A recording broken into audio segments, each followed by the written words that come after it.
Nestled against green cliffs and winding channels, a lone Native American man paddles his canoe through the cold, undisturbed waters, navigating the river's curve with urgency. Exhausted and deeply shaken, he is the sole survivor of a violent encounter he never anticipated. His vessel, carefully crafted to hold three, now carries only him. The 8 companions who had set out with him have been captured, taken by unfamiliar men with pale skin, clad in heavy furs, and wielding strange, gleaming weapons. These men are no mere lost travelers. They are armed invaders with an unwavering resolve and weapons unlike anything he has seen before. Upon reaching his village, he relays the story of his friend's capture, describing the ambush with tense, measured words and urging his people to prepare for the unknown threat that looms. The arrival of these men signals a profound and ominous change for his people, marking the beginning of a clash that will reshape their world.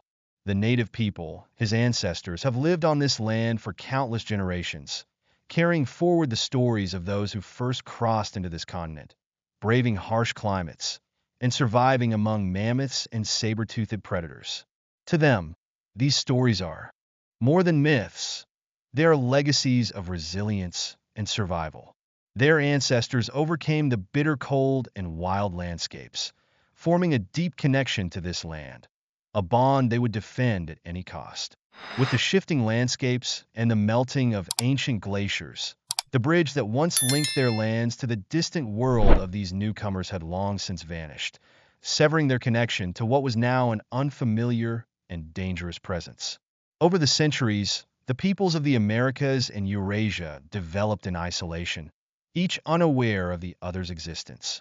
The sudden appearance of unfamiliar figures with foreign technology leaves the native people in shock and deep unease. In the centuries that had passed, great empires and civilizations had risen and fallen around the globe. While the tribes of America cultivated their own distinct cultures and traditions, the Vikings of Scandinavia made their mark as explorers, raiders, and traders. Known for their shipbuilding prowess and relentless raids, these Norse seafarers left a legacy across European coastlines and established settlements as far as Iceland and Greenland. But even for these hardened explorers, this land represented a new frontier, a continent untouched by old world ambitions. Their arrival marked the first interruption in tens of thousands of years of isolation. This encounter would test the resilience and strength of both peoples. Thorvald Eriksson, brother of the renowned explorer Leif Erikson, leads a small group of Norsemen. Unlike Leif's previous journey, which touched American shores without meeting its inhabitants, Thorvald's expedition would lead to a confrontation.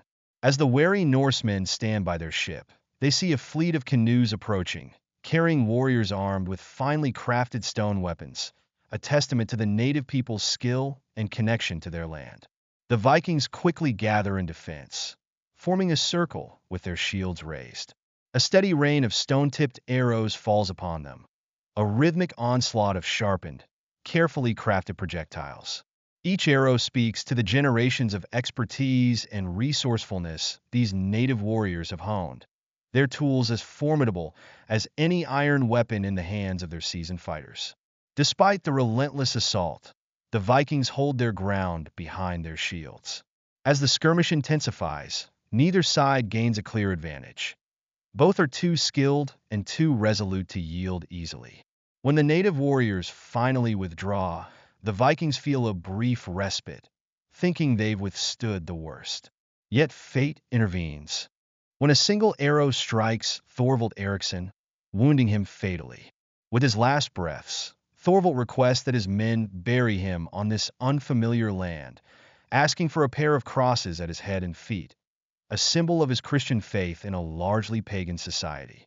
Respecting his wishes, his men lay him to rest here, forging a connection between Thorvald and this distant land in both life and death. Shaken, the crew returns to Leif Erikson's settlement, and with the arrival of spring, they depart for Greenland, bearing the memory of their leader's sacrifice.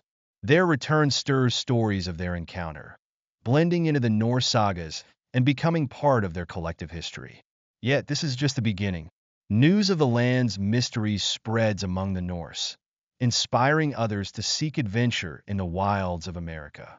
Eventually, another Viking, Thorfinn Karlsefni, arrives on the continent, drawn by both the promise of discovery and the vision of establishing a lasting settlement. Thorfinn, a determined and capable leader, brings nearly 70 settlers, both Christians and pagans, reflecting the cultural blend within Viking society during a time of religious transition. However, Thorfinn's expedition faces challenges from the start, as the raw landscape tests the settlers' endurance and resolve. Upon arrival, fortune seems to favor the Norse settlers when they discover a beached whale, a timely source of sustenance to help them survive the grueling winter months. They establish a camp of sod houses, small but sturdy shelters that protect them from the piercing cold.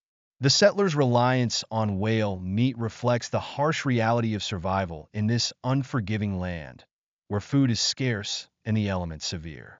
Here, the Norsemen endure a relentless winter, one harsher and colder than any they have experienced. When spring arrives and the frost begins to thaw, the native people return.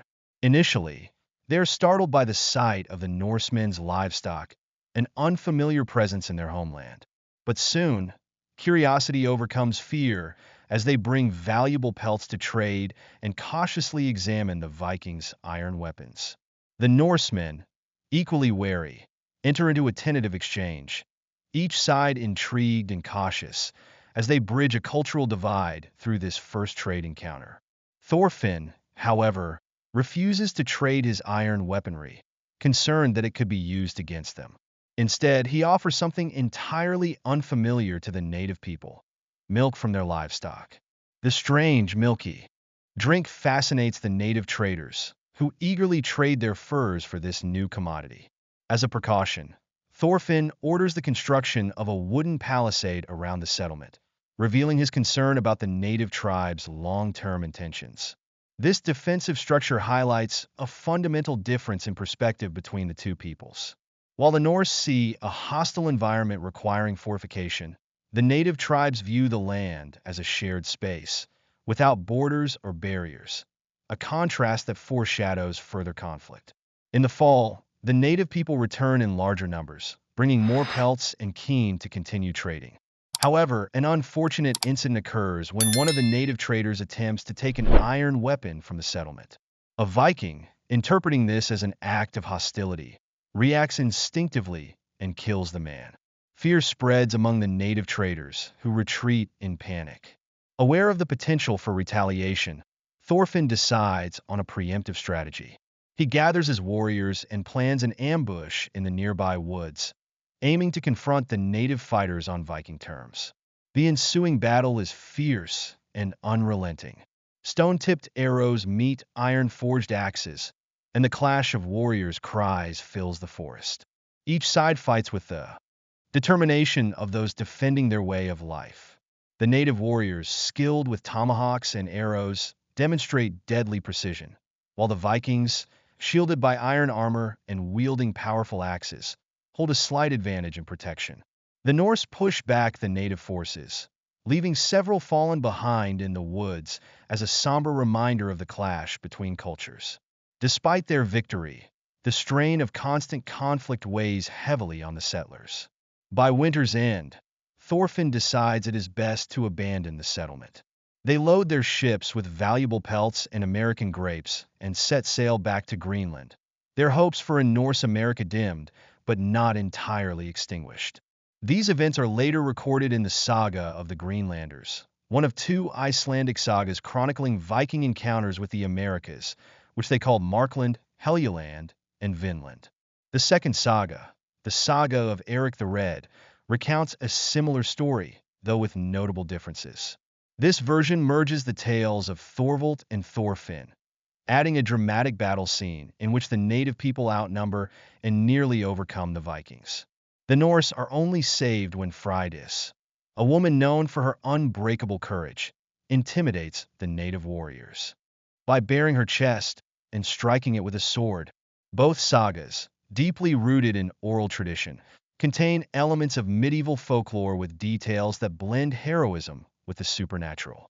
They reflect a period of transformation within Viking society, shifting from independent tribal clans toward more organized kingdoms. Meanwhile, Norse settlements in Greenland were dwindling, the last traces of their once bold expansion into new territories. As Christianity spread through Scandinavia, traditional beliefs in the gods of Asgard and tales of myth and magic began to fade. The stories of their encounters with native tribes in America survived only as legends, whispered by fireside. In 1340, a wandering Italian monk recorded tales of a land called Marcolata, inhabited by giants and featuring strange stone structures, a faint echo of Viking legends that had almost slipped into obscurity. By the time Columbus arrived in the Bahamas in 1492, Greenland, a remote outpost on the edge of Europe, had largely faded from the Vatican's awareness. Columbus's arrival in the New World signaled the start of a new era, marked by conquests and colonization on a scale the Norse could never have envisioned. For centuries, scholars questioned whether the Vikings had truly set foot on American soil, often dismissing the sagas as myth.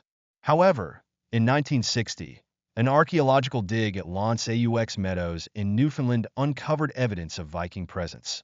Sod houses, an iron forge, and wood shaped by metal tools, confirming that Norse explorers had indeed reached North America around 1021. This discovery reignited interest in Viking history, providing tangible proof of their brief presence in the New World. Yet, despite the evidence, the Norse did not establish a lasting settlement in America. Some historians suggest that their departure was influenced by resistance from the indigenous Beothuk or Dorset peoples, who may have viewed the Norse as a threat. As described in the saga of Eric the Red, the land was rich but could not be settled safely due to the native inhabitants. Ultimately, the Vikings returned to their homelands, leaving America untouched by the waves of conquest that would later reshape Europe. Today, these stories of early encounters endure as a testament to the resilience of both the Vikings and the native peoples, each determined to defend their way of life. The Norse sagas, with their tales of exploration, courage, and conflict, stand as both historical records and mythic narratives, reminding us of a time when two worlds collided and, for a brief moment, shared the same horizon.